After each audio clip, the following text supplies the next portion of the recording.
Every problem in relationship is your guy's problem to solve. Every problem is the couple's problems, not the individual. Make sure you're bringing your partner in there. You wouldn't launch a startup without a strategy, so why are you winging your marriage? If you only focus on the negative, you'll view your relationship as negative. Celebrate the small victories. Share in all the celebrations together. In this episode, we're handing you the exact playbook to operate with purpose. If you have faith, maybe do some reading together in the morning. Maybe do a prayer before you guys leave the house, where each day is going to have some way to make sure you're touching. Studies show that husbands that kiss their wife before they leave the house live longer. Morning rituals, crisis plans, KPI tracking. This is love run like a Fortune 500 company. Let's get to work. Welcome back to the Jason Magar Podcast. Today we're going to review Chapter 5 of the book Business of Relationships. You have Chapter 1, you prepared yourself for business. Chapter 2, you did the interview to hire the right candidate to be your spouse. Chapter 3, you did the business plan for what your marriage is going to look like. Chapter 4, you opened the doors, you did the grand opening, had the wedding, got done with the honeymoon. Chapter 5 is the now what. So in Chapter 5, we're going to teach you how to do an operation plan. You need to have a plan for how you're going to run your daily, weekly, monthly, yearly operations. Set your goals, align your operations with your mission and vision statement, and then actually just execute the business of the relationship. Daily operations, dive into the details. What does that exactly mean? It may seem that I'm nitpicking and saying you got to get down to the detail of doing the day-to-day, but setting up good practices from day one is important. A lot of times couples, one will work day, one will work night. Well, how do we, on a daily basis, make sure we have a touch point, an interaction time, in making sure that you both know what has to be done that day? And say you've got kids and, well, say somebody has to pick up milk. You're out of milk. And in the morning, you say, we're going to do a 5-minute touch point before we leave the house to make sure we're both on the same page.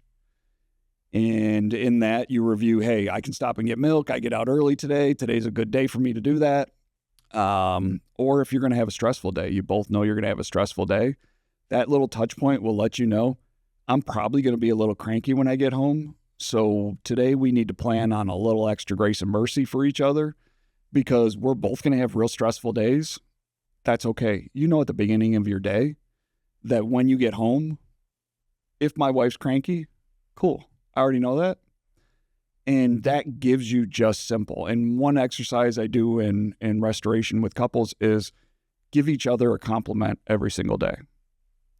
Make that part of your operating agreement. Make that part of, this is just what we do daily because it's what we want to do and it's how we want our relationship to operate daily. If you have faith, maybe do some reading together in the morning. Maybe do a prayer before you guys leave the house. Whatever it is that gets you in touch, gets you launched off, and gets you in a place where each day is going to have some way to make sure you're touching each other, not physically, but you're having that touch point verbally. And maybe it's give each other a hug. Studies show that husbands that kiss their wife before they leave the house live longer. Do you want to live longer? Throw that in your daily operations. Every day before I leave the house, I'm going to kiss you, even if I'm mad at you.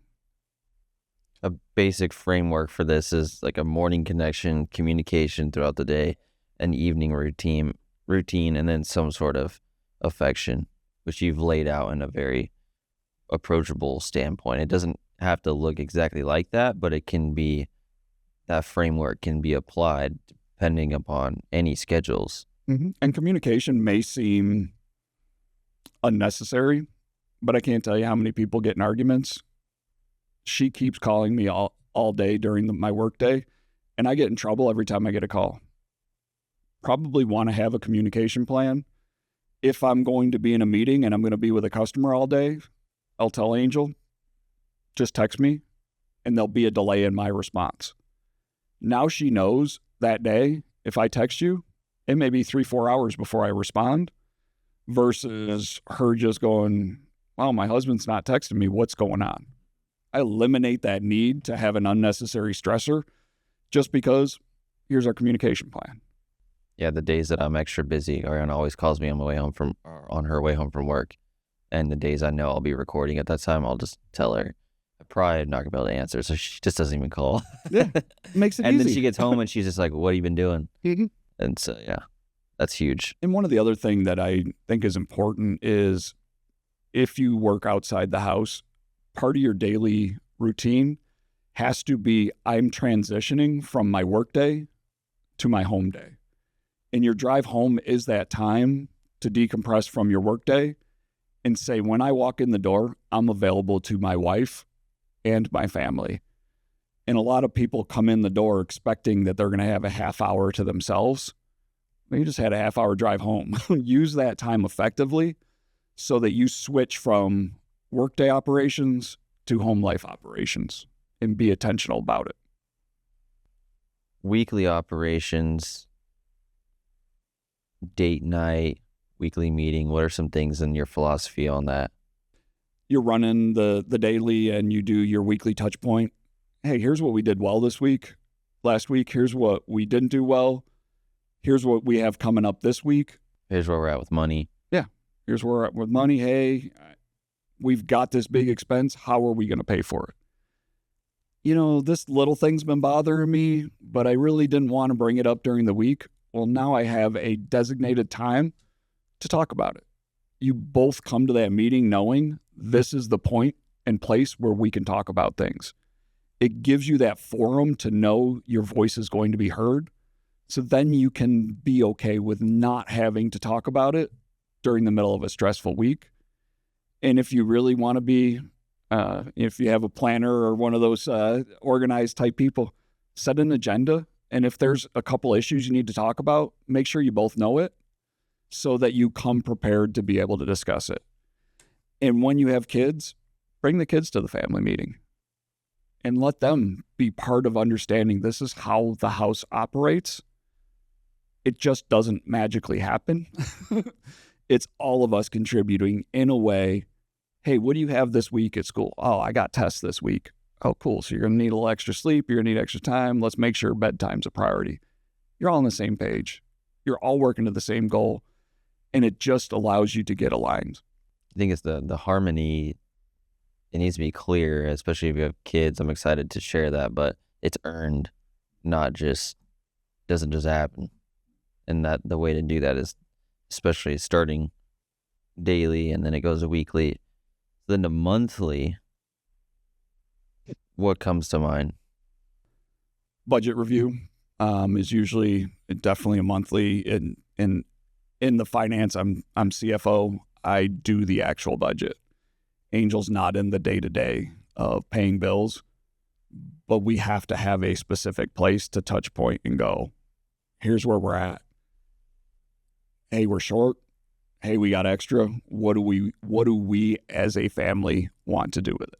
Can it be as simple, like me and Ariana right now are obviously somewhat newly married.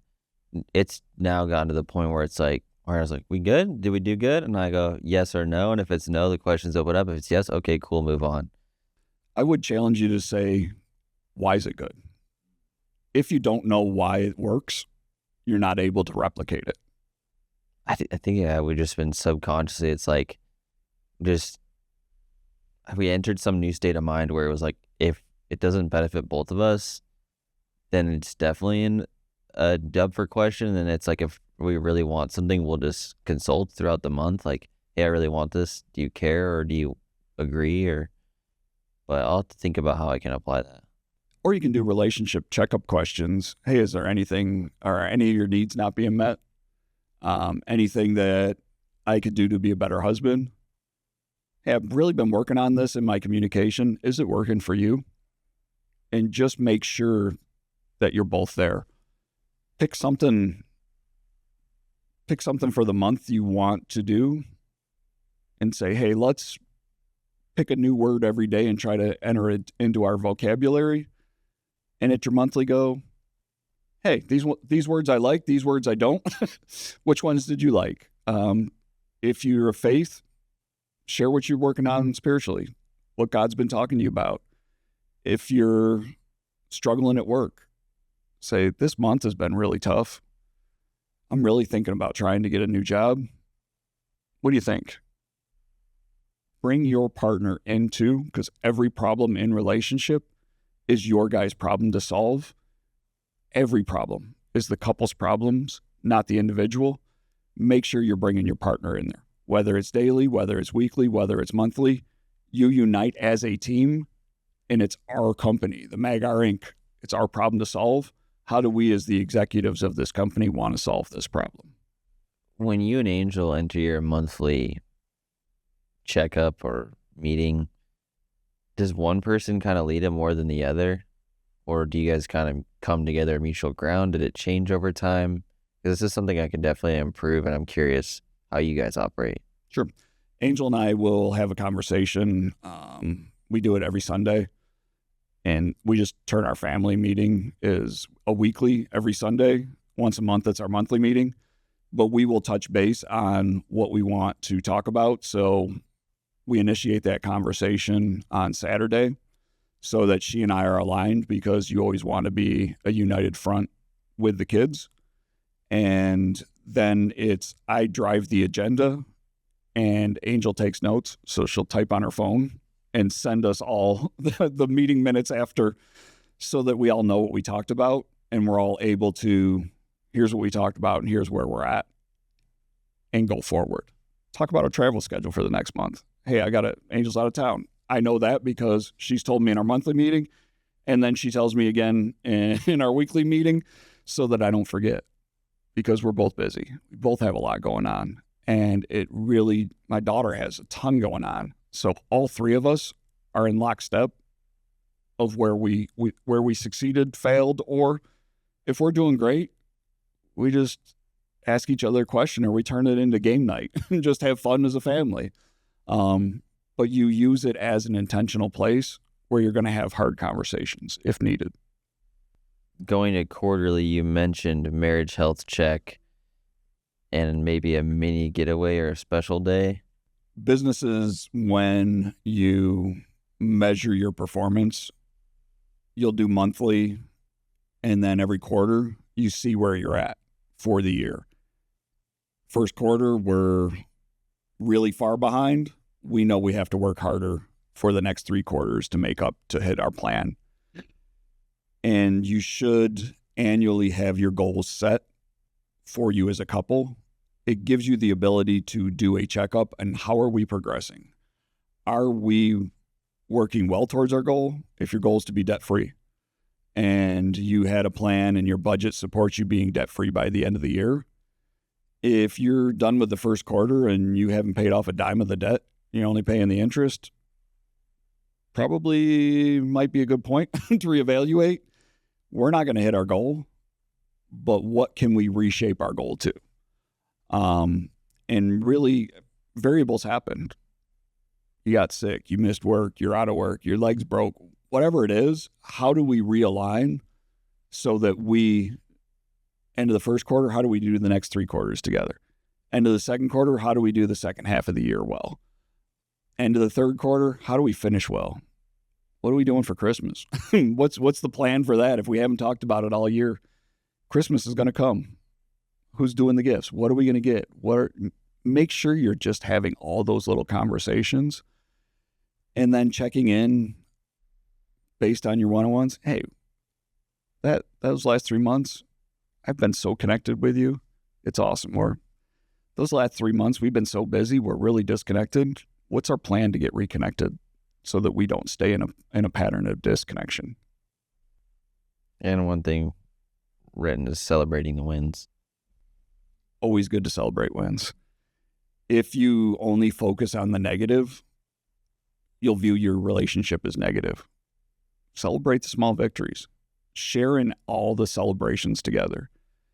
You don't always remember to tell your spouse everything. Well, at least I don't, because I'm not into the details and I'm not into the things. But hey, I got a recognition at work and I just wanted to share it with you because we get quarterly recognitions. And it's like, I got recognized this quarter. Oh, cool. We tell each other about it. Or, hey, my daughter got bumped up in a dance. Or, Angel, they're acquiring a new practice. Hey, we're going to do this in the next quarter. This is what I'm focused on. So we keep all parts of our lives in alignment by doing these check-ins. I feel like these, especially the quarterly, make a lot more sense when you move on to what's next is the yearly, because you're setting those goals for the year, and it gives a reason to have the quarterly. So when you think of daily to weekly to monthly to quarterly, you're like, huh? Then you think yearly, oh, okay, well, if I'm thinking a year ahead, what are those major 1 out of 4 checkpoints? So for yearly, you had noted an annual marriage retreat or a vision weekend where you review the past year or the best moments, the biggest challenges, setting goals and interactions for the new year with family, personal, finance, spiritual, and plan 1 to 2 big experiences, whether it's a vacation project, family milestone.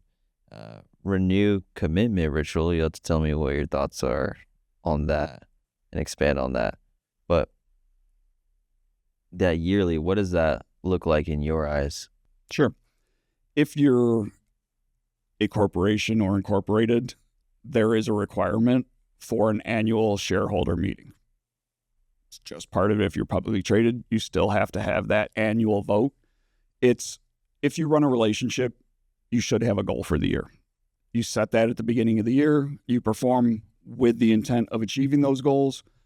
And then at the end of the year, you say, did we hit them? And what are we doing next year? It keeps you aligned for the year. It lets you set it. It allows you to both start the next year of your marriage in lockstep. And one of the practices Angel and I have had is every year for our anniversary, we take a anniversary trip. Why? So we can reconnect. Because we're both busy. We both do a lot. If we're not intentional about making sure we have a time that we focus on our relationship and enjoying time together without the distractions of daily life, we probably would be very disconnected. We're very good about telling each other when we feel disconnected, but our annual anniversary trips is just time to enjoy. Man, we made it another year. We're closer, we're stronger, we're better. Or that was one of the most challenging years we ever had. What are we going to do differently this year so that we don't repeat the same challenges we had last year? It's just intentionality in running your relationship so that you're headed to something. Because if you aim for nothing, you'll always hit it. If you're both aiming for the same goal, you're more willing to align and go lockstep and drag each other sometimes across the finish line. But we're both shooting for the same thing. What is the renew commitment ritual? Renew commitment is, no, you don't just do another wedding every day on your anniversary every year. It's reaffirming to your spouse. Women want to hear in marriage, I'd marry you all over again. And taking the time to reaffirm your wife, that was a great year. I am so glad I married you. I can't imagine my life with somebody else. This year has really drawn me closer to you, and I really look forward to this next year of life and growing closer together. Giving yourself a reaffirmation of we're driving to a deeper connection and being wholly seen, wholly known, and wholly accepted by our spouse. Angel knows every single flaw I have, yet she chooses to love me. And that is a cool gift that she gives me. It gives you the chance to reaffirm, you know what? Our goal was to improve in communication, and I really appreciate all the effort you did because I see a difference. If you don't tell your spouse and reaffirm, I appreciate all the effort you're doing, And taking the time to do that at least annually is a good way to make sure we celebrate last year, we fix where we missed, and we reassure each other our relationship is in a great place. We're only going to grow it. Or, man, we've drawn further and further apart this year. This year coming up, our commitment is we're going to do a marriage book. We're going to do counseling. We're going to do this activity. We're going to be intentional about building community so that we surround ourselves with people that support our marriage.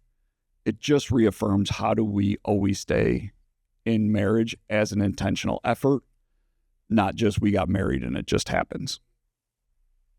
The fun part of the operating plan, the crisis management protocol, conflict resolution steps, I'm going to let you run free on that one. Sure. If you communicate well and you do conflict well, your marriage works most of the time. But it's reaffirming your couple's peace plan. Did these things that we said we will not do work? Did these things that we said we won't do work? And you both agree in this operating plan that when there's conflict, this is what we're going to do. We will follow our peace plan. Right. Which in this regard, I guess, would be cool off separately if emotions are high, followed by coming back together, praying and holding each other's hand when you have a discussion, because it's really awkward to argue with somebody holding their hand, but holding their hand also reassures you that it's us against the problem, not us against each other. It's also reviewing, do we want to make any tweaks to the peace plan? When Angel and I first did our peace plan when we got married, we're like, we're both Lions, we're both from the East Coast, it's okay to raise our voice. After a year, when we reviewed it again, we're like, that's a really bad part of our plan, because when you're yelling, you're out of control, you need a timeout. So we changed our peace plan and said, no, that's no longer in there. If one of us raises our voice, I'm going to be the person to call the timeout. Why? I'm an internal processor. It's easier for me. So it's really just making sure annually what we're doing is working.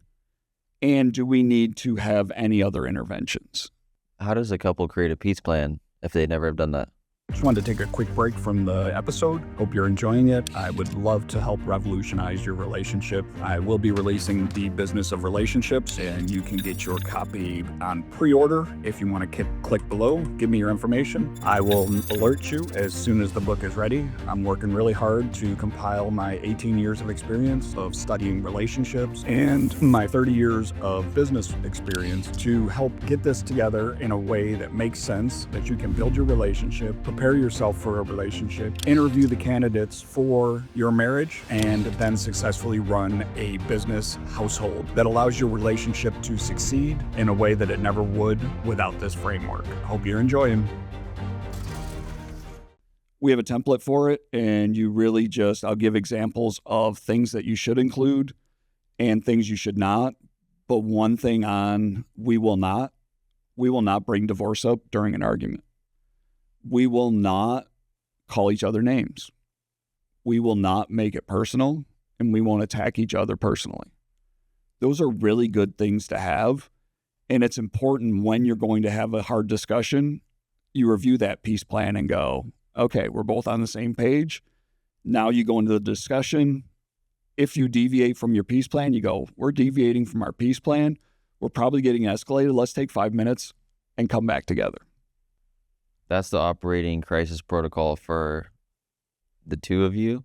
And then the other aspect is the external. So if there's crisis outside of your relationship that's affecting you, and having a plan for emergency contacts, roles during a crisis, financial safety net. What else comes to mind? And what is it? What did it say in the Bible? You always reference about when that there will be trouble. Yeah, if a man or a woman is to be, but if a man is to be happy, he's to remain single, for if he marries, there will be trouble. So if you're guaranteed to have trouble, have a plan for it.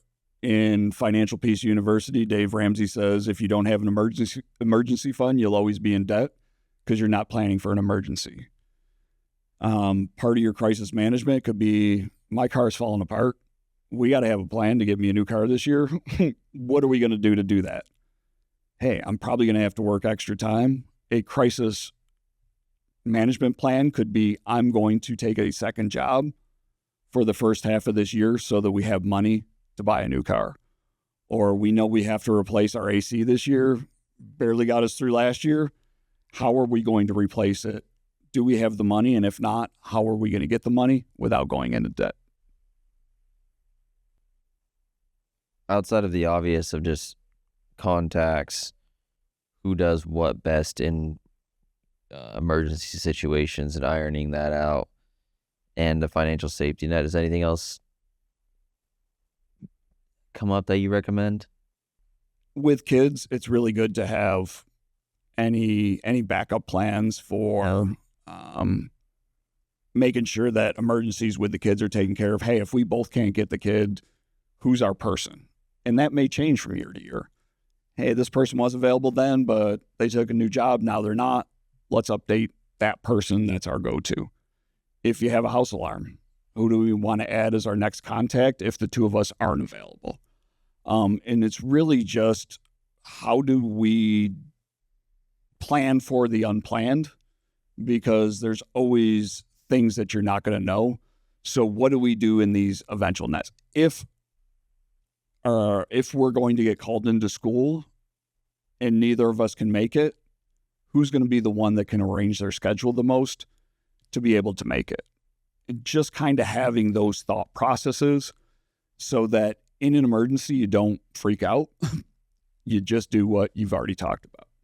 And then taking note as you are newly married of things that come up, and this happens again down the road, you can kind of iron out what the plan is for that specific instance, because there's always new things that come up.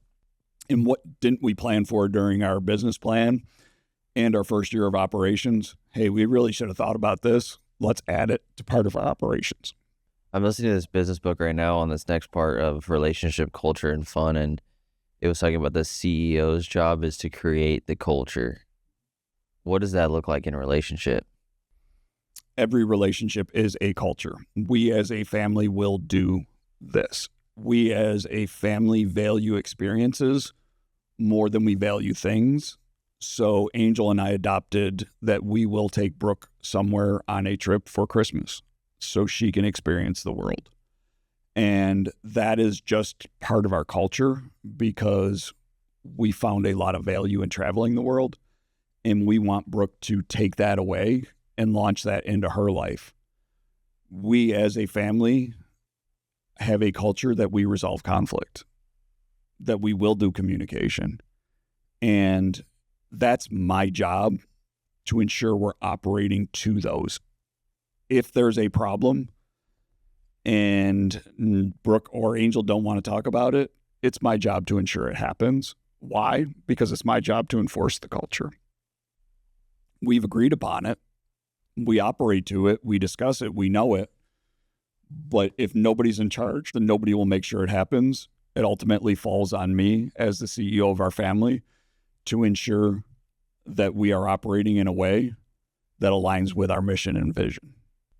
And in the same segment, also, it's culture and fun. So if there's traditions every year, we go here for Christmas, we go on said trip to the same place maybe or somewhere new, you can have all those planned out with your expectations in your operating plan. Yeah. And Brooke, hey, where do you want to go this year for Christmas? We've done this, this, and this. What's on your list? And then we get as a family to plan that fun. Or, hey, for spring break, what do we want to do? For fall break, what do we want to do? During the summer, are you planning on going to camp? What do you want to do this summer so that we know this is what the year looks like? And this is a fun tradition we do every year. We like the Houston Rodeo. We always make sure that that's part of how we're going to get there and really make sure that we all have something fun to look forward to. So when the daily becomes a grind, when the monthly becomes a grind, We know we only have to grind this hard because right here we're going to have a break, and we all know it. After culture in the operating plan, then it talks about family and friends operations. First thing that comes to mind is the boundaries with relatives, other friends. What does that conversation look like to create that operating plan in terms of the family and friends? It stems from the culture, and we as a family, Magar Inc., want Christmas to look like this. And we decided we're going to stay in pajamas the whole day. And if we're in town, nobody can come to our house before 10 o'clock. Why? Because we don't want to get up early. That's how we want to do Christmas. For Easter and Thanksgiving, if we're in town, we're the house where people who don't have a family can come. We have that open door policy. So really just saying this is how we're going to operate it. Also part of that is, what does our community look like? Who are going to be the people that surround us, that are going to be part of our lives? If you don't live around your biological family, or if you don't have a great relationship with them and they don't kind of reinforce the culture that you're setting, who are the people that are in our lives that reinforce our culture that we can turn to when we have a problem? Who's going to watch our dog when we go on a trip? Little things that you have people in place in your life. And if you don't have anybody to watch your dog, what are we going to do to develop that? And really just making sure you're talking about it. When I teach family, you deal with your own family, period, for problems. But my dad much rather talk to Angel about when he comes to visit, because she's the planner, she's operations. I'm not a whole lot of value because he'd be like, hey, is March 3rd good for him? I don't have an idea, Dad. Can you talk to Angel? So it's really just making sure you know how to deal with your family in a way that works for both of you. You've established your family and friends part of your operational plan, and then you have your key performance indicators, your KPIs for the marriage, which can be things you measure: conflict recovery time, frequency of affection and appreciation shown, shared financial milestones achieved, adventure fun activities completed each quarter, and satisfaction ratings during quarterly check-in, scale 1 through 10. These KPIs can be used weekly, quarterly, monthly. What is the definition of a KPI? A KPI is just the measurable. You set a goal, and then the KPIs are the breakdown of how do we achieve that goal. So it's really specific, it's measurable, and it allows you to be able to track progress. Are we headed towards achieving our goal? And the steps that we're doing individually, together, whatever it is, to make sure that you are able to achieve and execute to goal attainment. Is there do you have any sayings in your head about people talk about goals that aren't tracked, or performance that's not tracked is you know what I mean? So some of the downfalls in goal setting is being too broad and too general, or having no ability to execute a plan that gets you to achieve it. I want to be the world's best swimmer, but I don't swim. I have no coach. I don't even know if I like the water. It's cool to have an idea, but a goal is very specific, very measurable. It's attainable. I have the ability to do it. If I said I want to be an NBA player, I'm probably setting myself up for failure because I'm 5'10" at best. And it's really just making sure it's something you can achieve. So really pick the goals, and when you set goals for your relationship, you're going to set short-term, intermediate, and long-term goals. And the KPIs focus on how do we achieve the short-term goals. Then we have our medium-range goals with KPIs, and then we have our longer-term goals with KPIs. And you measure them against the KPIs based on the length of time it takes to achieve each of those goals. And it helps you celebrate the wins. It helps you build your confidence in your relationship, in your significant other. It's good. It gives you a leg to stand on when you think about your value in terms of how you can help other couples, gives you something to speak to, and just it builds that concrete foundation in your relationship and puts a stat to things. And for those like myself who aren't necessarily data driven and more of a feelings and creative and energy driven, when you do push through that kind of grind aspect of it, it really gives you a firm foundation to stand on, and it makes you celebrate the wins when you normally would just blow over them, and it makes you reflect on the things you came up short, and then you can pivot and adjust and use those KPIs as an advantage to the game of life and having a happy, healthy relationship that you can thrive. And it shows you're making progress. As if your relationship time, conflict resolution time shortens, and in the beginning of the year it was taking you an hour, and at the end of Q1 it's taking you 50 minutes, at the end of Q2 it's taking you 45 minutes, you're seeing real-time actual growth to encourage you to keep pushing through to achieve that goal. Tony Robbins talks a lot about always that the root of happiness and being happy is just solely making progress. Mm-hmm. Like if you're making progress, like you're happy, like if you think about it. And so these KPIs will definitely help keep that front of mind and kind of keep you going. They do take a little bit of time, a little bit of thought. You got to sit down, have the conversation, but they're there for a reason. If you're setting a goal, take the time to figure out how to achieve it, or otherwise don't even waste your time setting a goal because you're not going to achieve it. But some of these goals are going to be big enough where if you don't track them, you'll never hit them, because sometimes they take a year, 5 years, 30 years to retire with the way you want it to. You have to be on, like you're saying, those 25-year KPI of, are we at this level for our retirement to happen, or the way we want it to? And if you're not intentional about planning for retirement at a young age, you'll never plan for retirement. I think studies showed that less than 5% of people 50 years old have more than $50,000 saved towards retirement. It's too late. Yeah, there's no time to make up unless you won the lottery. Yeah. To recap chapter 5, we created an operating plan. We went over what is the weekly, monthly, quarterly, yearly check-ins, how do we plan for the future, and how do we make sure we measure our wins and losses, and then use those as a tool to drive our relationship forward and make sure that it's bringing us together and building us into better people.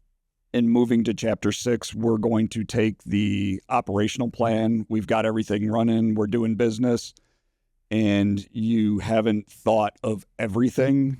So do we want to move? Do we want to buy a house? How do we achieve these goals that moves us from just opening our business to being a thriving business? What is going to keep us invigorated in being in relationship? What is going to keep us excited about marriage? And how do we make our business last a lifetime and be able to follow a framework that keeps you moving forward in a way that allows you to achieve lifelong success in marriage?